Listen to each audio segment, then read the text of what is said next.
2024 लोकसभा चुनाव को लेकर चुनावी माहौल पूरी तरह से गर्मा चुका है और सभी पार्टियां अपने उम्मीदवारों की लिस्ट फाइनल करने में जुटी हुई है, जबकि टिकट के दावेदार पार्टियों के शीर्ष नेतृत्व और मंदिर गुरुद्वारों में हाजिरी और जनसंपर्क बढ़ाकर टिकट की आस लगाए हुए हैं।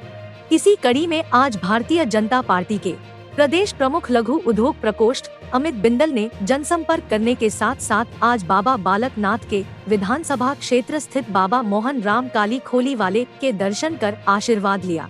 इस दौरान बाबा अमित बिंदल ने जगत महान न्यूज से बात करते हुए कहा कि चुनाव वैतरणी में उतरने का समय आ गया है, इसलिए हम जनसंपर्क के साथ साथ एक संत होने के नाते महान संतों की तपस्थली पर पहुंचकर उनका आशीर्वाद भी प्राप्त कर रहे हैं।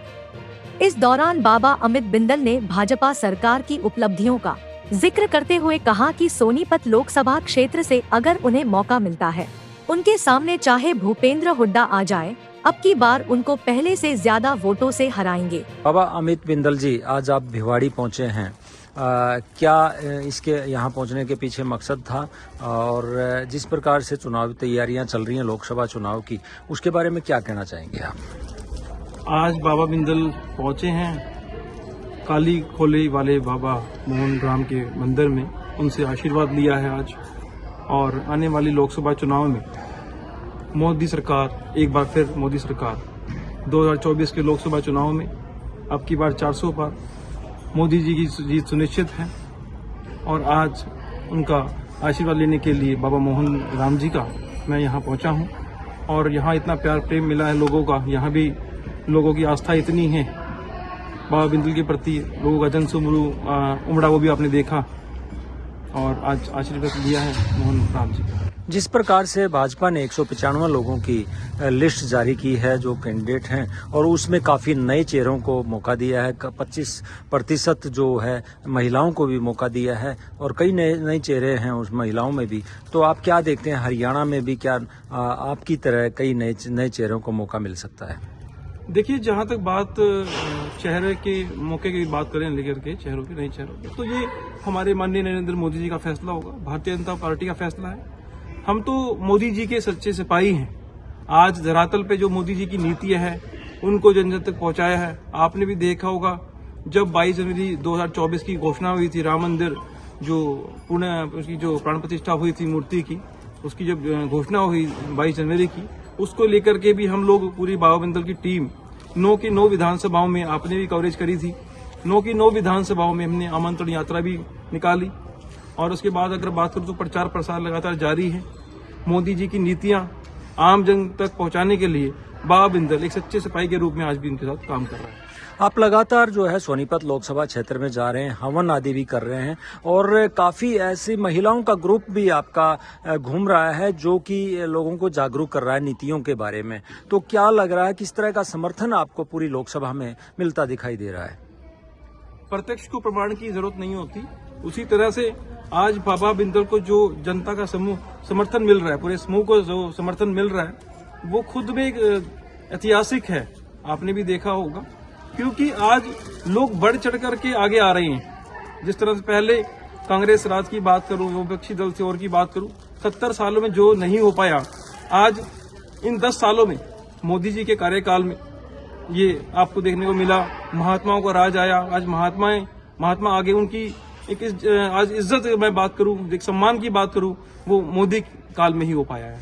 एक तरफ बाबा योगी आदित्यनाथ, एक तरफ बाबा बालकनाथ। आज एक बाबा आप सोनीपत से बाबा बालकनाथ की कार्य क्षेत्र में पहुंचे हैं, कैसा लग रहा है? यहाँ पे भी आपका काफी अच्छा स्वागत हुआ है। जिस तरह से बाबा बालकनाथ की यहाँ पर तिजारा विधानसभा आती है, भिवाड़ी तिजारा विधानसभा में आता है, जिस तरह से बाबा बालकनाथ को जिताया था, यहाँ की जनता ने इतना प्यार प्रेम और आशीर्वाद दिया था, आज वो दिखता ही बनता है। जिस तरह से लोग आगे आकर के सम्मान कर रहे हैं, मान सम्मान देते हैं, और आज की जनता की एक ही पुकार है, अब की बार फिर मोदी सरकार। तो कितना भरोसा है कि अब की बार सोनीपत में फिर से कमल खिलेगा? देखिए, भरोसा नहीं है, क्योंकि मोदी जी ने कहा था मोदी की गारंटी, ये मोदी की गारंटी ही है। पिछले 70 सालों में विपक्ष जो काम नहीं कर पाया, इन 10 सालों में मोदी जी की उपलब्धि अगर मैं गिनवाने बैठूं तो शायद काफी दिन लग जाएंगे।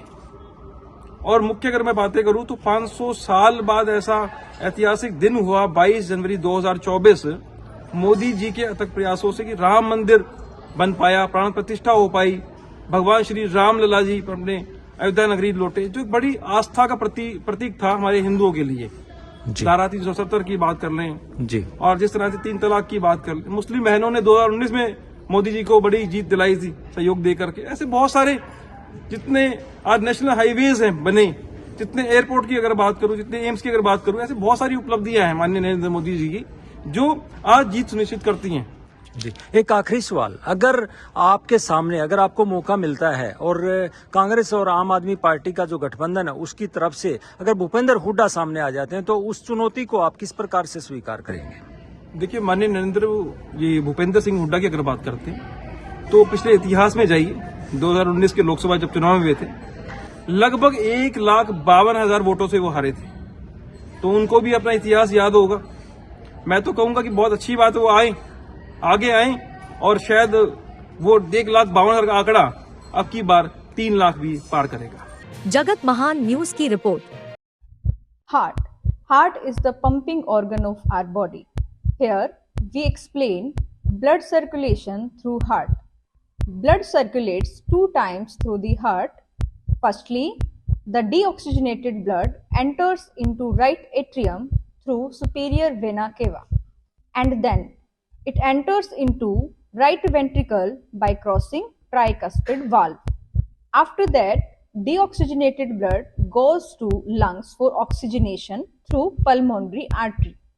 After oxygenation, oxygenated blood enters into left atrium through pulmonary vein. From left atrium, oxygenated blood enters into left ventricle through bicuspid valve.